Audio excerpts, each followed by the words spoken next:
just so unfamiliar with each other. But the one thing we can do is compete at a high level. We're going to make a ton of mistakes, that's fine. But they can't be hustle or effort mistakes. And so, I think, we come out and do that.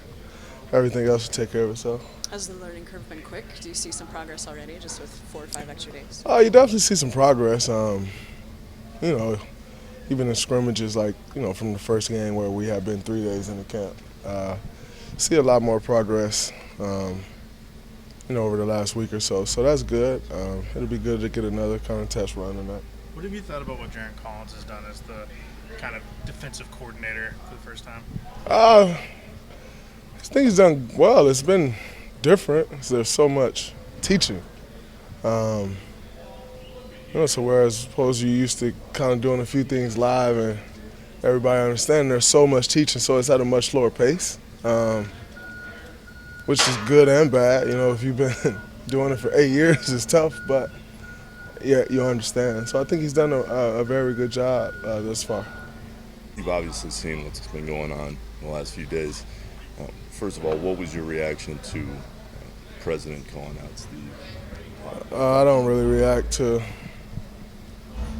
things of that nature. I have no reaction to that stuff. What have you thought of how the NBA has handled things that are going on in China? I think they've handled it well. It's been the way, Adam, obviously the NBA as a whole, but the way Adam has acted in this situation is no different than he's acted in any other situation that's taken place over the course of his tenure. He stayed true to exactly who he is, who he's been, and I have a respect for that. You've obviously gone over to Asia, but specific to China, has what transpired over the last couple weeks there stopped you from making trips or having deals with companies over there or anything like that? Well, I haven't had any deals with any Chinese companies in a while. I think I had one with Tencent a few years ago, but that expired a few years ago. So I'm not sure how that works as of right now. I think there's still a lot of everyone just trying to figure it out. You've kind of seen the reports come out of they're stopping sponsorship and Anta's pulling back, and I saw other couple ones pulling back. It's so broad of the statements that's been released. I don't really understand what it is that's going on. I know they're pulling sponsorship and stuff back, but is that affecting the players that sign with them or not? I don't quite get everything that's going on enough to really even comment on it. I don't really understand it. So at this point, I'm just trying to educate myself more on all of it. Even the initial tweet that started this uproar, I don't really understand what's going on in Hong Kong or China. It's hard enough trying to understand politics in America for me. So I'm not knowledgeable enough to say much unless I just want to talk, and I never really do that. So I don't really know enough. On a broader note to that, do you think the backlash of the last week in this situation will stop you or the other guys from being outspoken on other issues down the line? No, I don't think so. I think any issue that touches you per se, guys are going to speak out about it. As Daryl did with this situation. I don't think, when you speak out on an issue, it's America, so you have freedom of speech. You've never really seen a reaction like this because we all understand that it's American. Whatever your position is on a certain thing, if you want to take that position, you take that position. Clearly, it's a different country, and they react differently to someone taking a position. So when you see kind of the position that was taken, I'm sure he didn't think oh my God, it would cause this.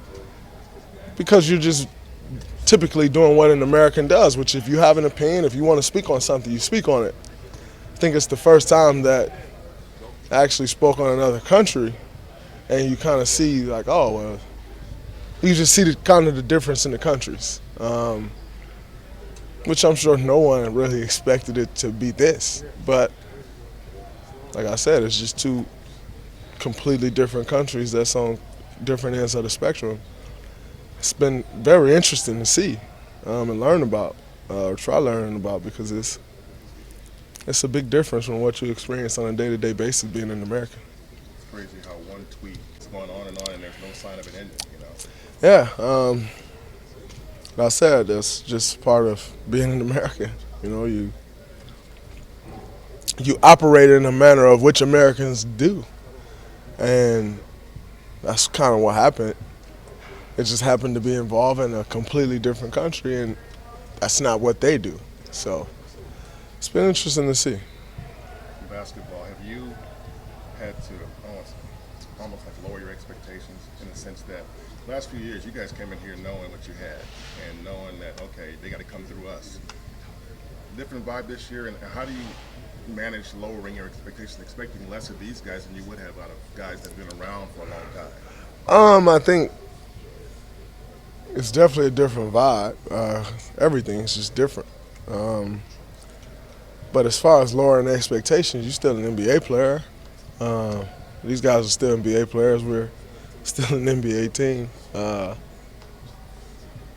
And as a competitor, as a leader, I don't think you lower your expectations. That's kind of what a loser does. I think you just have a better understanding and a longer leash, and it's kind of, you can't just snap on the guy, you have to teach. And so I think it's more so of that approach where you kind of have a longer leash, you have a better understanding for what needs to be learned, and you're taking it more day by day and kind of growing day by day as opposed to managing day by day. I think that's kind of the difference. But as a competitor, I don't think you lower your expectations. Still shoot for the skies. What have you thought of Glenn Robinson III so far, and what do you think of? I think early on in camp he was just kind of figuring it out, like the first few days, and then these last few days he's really picked it up. As you kind of see him getting more comfortable. I think he definitely has the the tools to be a great defender. He has great length. He's strong, very agile. So I think he's somebody that as he continues to figure things out, could be of huge help to us. When you first started talking, you were talking about you don't want to see effort mistakes tonight. Can you teach motor? Is that something that you can? I don't think you can necessarily teach motor. Tell someone how to have a motor. That's kind of who you are. But you can have standards of what's acceptable and what isn't. And I think that's kind of what it's about. Everyone doesn't have a crazy motor. It's just the nature of the game we play. But the expectations. The things that you uphold, the responsibilities that you hold guys accountable. That's different.